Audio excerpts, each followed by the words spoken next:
আসসালামু আলাইকুম। সবাই কেমন আছেন? আশা করি সবাই অনেক ভালো আছেন। আমিও আলহামদুলিল্লাহ অনেক ভালো আছি। সবাইকে শুভ সকাল। আজকের দিন সবার শুভ হোক এই কামনা করে ভিডিও শুরু করছি।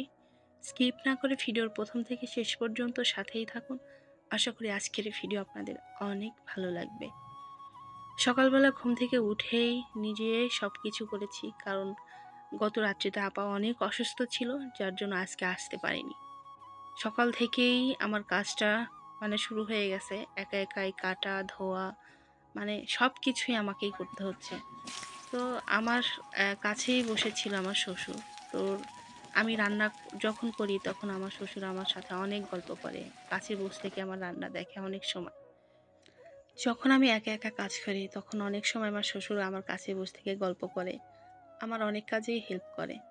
তো সকাল থেকে কাজের যে হেল্প হয়, কারণ নিবিড়ের কাছে আমাকে অনেক সময় যেতে হয় না। সকালবেলা ঘুম থেকে উঠেই সব কাজ আমার শ্বশুরই করে নিবিড়ের। তো আজকে আমি যেন বিরক্ত না হই কাজে, একা একাই করতে হচ্ছে, তো অনেক সময় বসে থেকে আমার শ্বশুর আমার সাথে কথা বলে আমার মনটাকে ভালো রাখে। আমি অনেক সময় এটা বুঝতে পারি। এখন পেপার পড়া প্রায় শেষ, তো আর আজকে অনেক বেলাতে উঠেছি। আর সকালবেলা বৃষ্টি হয়েছে, অনেক বেলাতেই ঘুম থেকে উঠেছি। তো কখন যে 7:30 বেজে গেছে আমি জানিই না। এদিকে তো আমার শ্বশুরের ভোরবেলাতেই অনেক খিদা লাগে, কারণ অনেক সকাল সকাল খেয়েই আমার শ্বশুর ঘুমিয়ে যায়। এদিকে আমার শ্বশুরের পেপার পড়ার পরে চা খাওয়ার অনেক নেশা উঠে যায়, যার জন্য তার খাওয়ার তাড়াটাও অনেকটা বেড়ে যায়। তাড়াতাড়ি করে সব কিছু কেটে নিয়েছি। কেটে নেওয়ার পরে রান্না উঠে দেওয়ার আগেই আমি আমার শ্বশুরকে চা এবং পাউরুটি মধু দিয়ে গরম করে দিয়েছি। তারা খেয়ে দিয়ে সুন্দর করে বসে আছে এবং আমি রান্না করছি, সে আমার সাথে গল্প করছে। তো ভালোও লাগছে। মোটামুটি রান্নার সাথে সাথে সব কাজ আমি করে ফেলি।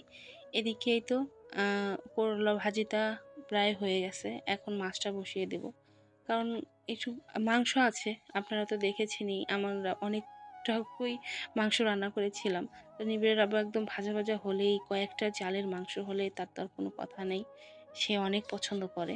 তো মাংসটা আছে জন্য একটু বেঁচে গেছি, কারণ অনেকটা আর আইটেম করা লাগেনি। সকালে করলা ভাজি আর পটল দিয়ে ইয়া মাছ, কি ভুলে যাই মাঝে মাঝে, মিরকা মাছ দিয়ে আমি এই রান্না করছি। তো নিবিড়ের আব্বু আবার আলুটা খুবই পছন্দ করে। প্রত্যেকটা তরকারিতে সে আলু না দিলে তার হবেই না। আমার আবার পটল চোচা ছিলে না দিলে আমি খাইতে পারি না। আবার নিবিড়ের আব্বু চোচা ছিলে না চেঁচে দেওয়া লাগে। একদম নরম পটল রান্নাও খাইতে পারে না, একটু শক্ত শক্ত পটলও বেশি পছন্দ করে। তো আমি আবার চোচাওয়ালা পটল আমি খাইতে পারি না, কেমন যেন দাঁতের নিচে ঘ্যাচ ঘ্যাচ করে, আমার ভালো লাগে না। যার জন্য আমার পটল কয়েকটা আমি ছিলে নিয়েছি। তো ওদের জন্য চোচাওয়ালাটা চেঁচে দিয়ে, অনেক শক্ত শক্ত থাকে, ওদের জন্য ওটাই করে রেখেছি। তো বেছে বেছে খেতে হবে, কি আর করা। অনেক সময় নিজের পছন্দ মতো কোনো কিছু খাওয়া যায় না, কারণ প্রত্যেকটা মানুষই একই টাইপের তরকারি খায়। তার মধ্যে যদি আমি একজন ভিন্ন খাই, তাহলে আর কেমন হয়? ১০ জনের স্বাদ তো আমার একার জন্য নষ্ট হতে পারে না। কি করব, মাঝে মধ্যে আমি এরকমই করি, যেটা আমার খাইতে ইচ্ছে করে একটু আলাদা করার চেষ্টা করি নিজের জন্য। সব সময় না এরকম খাইতে ইচ্ছে করে না, মাঝে মাঝে একটু ভিন্নতা প্রয়োজন, কিন্তু আমি পেরে উঠি না, কি আর করব।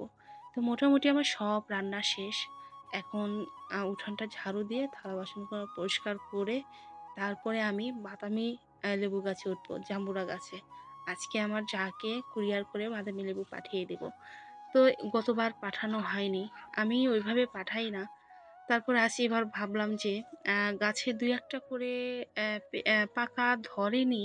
তো আমাদের বাতাবি লেবু আবার অনেকটা দেরিতেই পাকে। তো দেখলাম যে ২-১টা বাতাবি লেবু অনেকটা উম লাল হয়ে গেছে। তো একটা পেড়ে দেখলাম যে মাঝে ভিতরে একটু লাল লাল হয়েছে।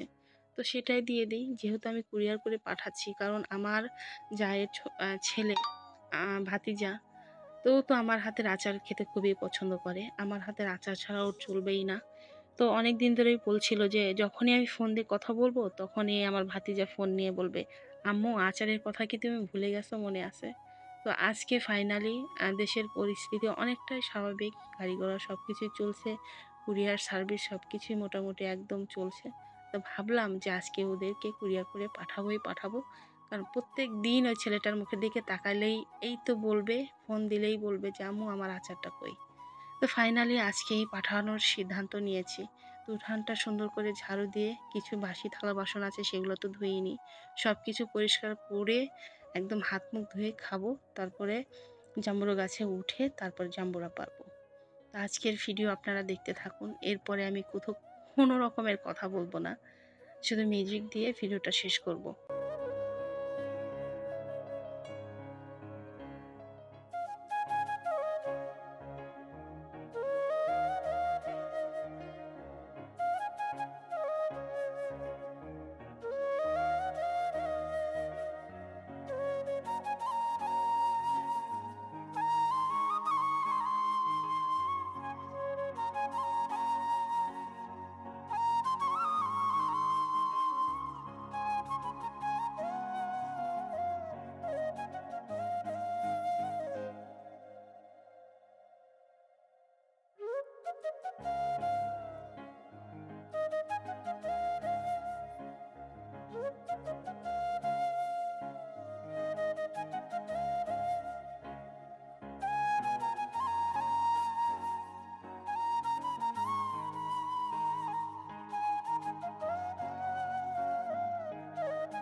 মাগো ভয় করে রে।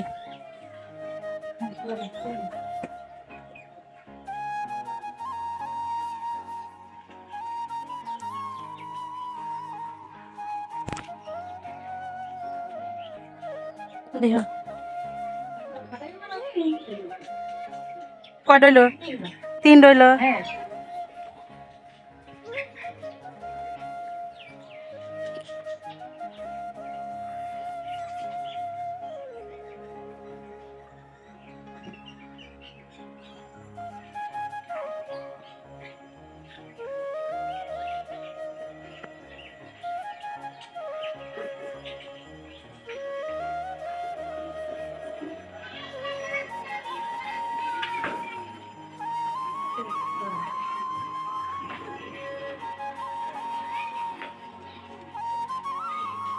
হুম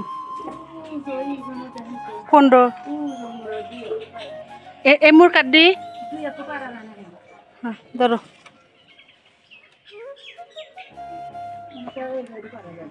15 আচ্ছা ধর হ্যাঁ হ্যাঁ বুটাই দাও